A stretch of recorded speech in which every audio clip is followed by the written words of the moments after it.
안녕하세요 여러분, 수의사 티미입니다. 지난 영상에서는 강아지가 비만이 되지 않게 하기 위해 기본적으로 알아야 할 개념들에 대해서 이야기를 했는데요. 오늘은 우리 강아지가 비만인지 아닌지를 판단하는 방법에 대해서 알려드리고자 합니다. 품종이나 생애 주기가 다양하기 때문에 반려견에서 체중만 측정해보고 비만인지 아닌지를 제대로 판단하기는 어렵다는 것을 여러분들도 잘 아실 것입니다. 우선 비만은 사람과 개 모두에서 매우 흔한 질병이지만 사람에서 비만을 판단하는 방법과 개에서 비만을 판단하는 방법은 다르다는 것을 이해해야 합니다. 사람에서 비만을 판단할 때 가장 일반적으로 사용되는 개념은 BMI, 즉 바디 매스 인덱스로 사람의 체중을 신장의 제곱으로 나누어 계산합니다. 보통 이 값이 25 이상인 경우 과체중이라고 생각하고 30 이상인 경우 비만이라고 판단합니다. 이런 방식을 앤스로포메트릭 메소드라고 합니다.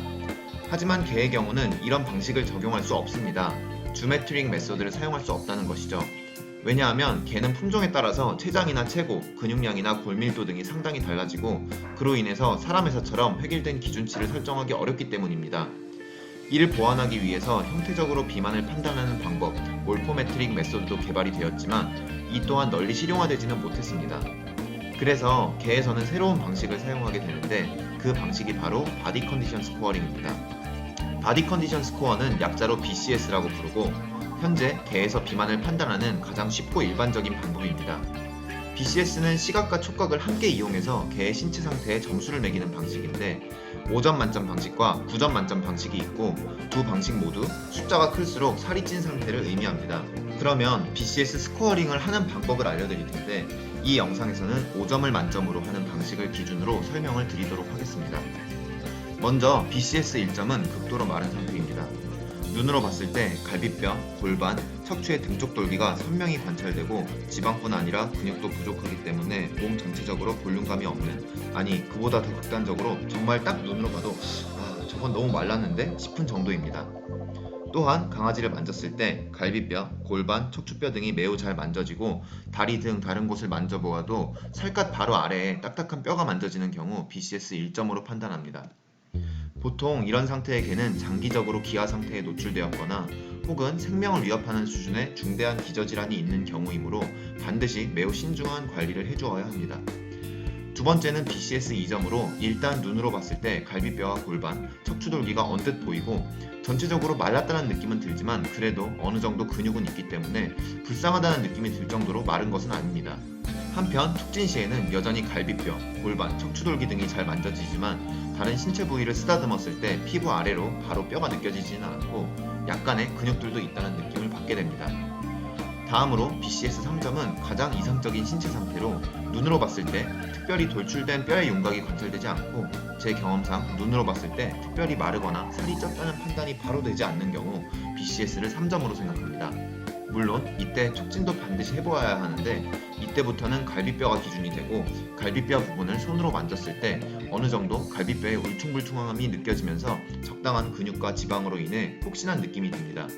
만약 여러분의 반려견이 이런 상태라면 영양학적으로 관리를 매우 잘 하셨다고 생각하셔도 됩니다. 다음으로는 BCS 4점입니다. BCS 4점은 과체중에 해당되는 신체 점수로 일단 눈으로 봤을 때 뼈의 윤곽은 보이지 않고 전체적으로 퉁퉁한 느낌이 들면서 몸에 특별한 요철 부위가 없이 원통형처럼 보입니다. 즉 허리가 없다는 거죠. 한편 만졌을 때에는 갈비뼈의 울퉁불퉁함이 간신히 느껴지는 정도이며 배에 손을 댔을 때는 통통한 느낌이 듭니다.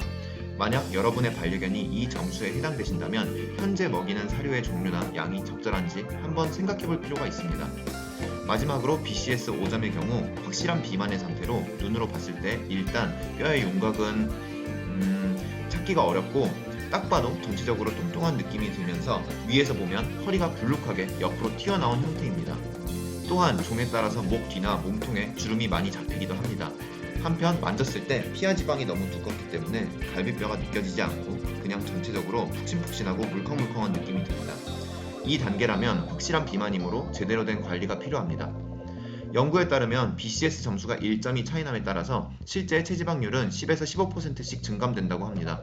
BCS 3점의 개의 체지방률이 종이나 성별에 따라서 15에서 25% 정도 된다고 하니 이를 기준으로 우리 반려견의 체지방률이 어느 정도인지 대략적으로 예측할 수 있습니다.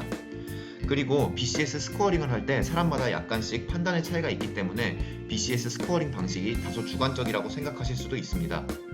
실제로 BCS도 완벽한 방법이라고는 할 수 없으며 그 때문에 최근까지도 BCS를 보완하기 위한 방법들이 계속해서 제시되고 있지만 그래도 아직까지는 BCS가 가장 일반적으로 널리 사용되는 유용한 방법이라는 것에 대해서는 이견이 없을 것입니다.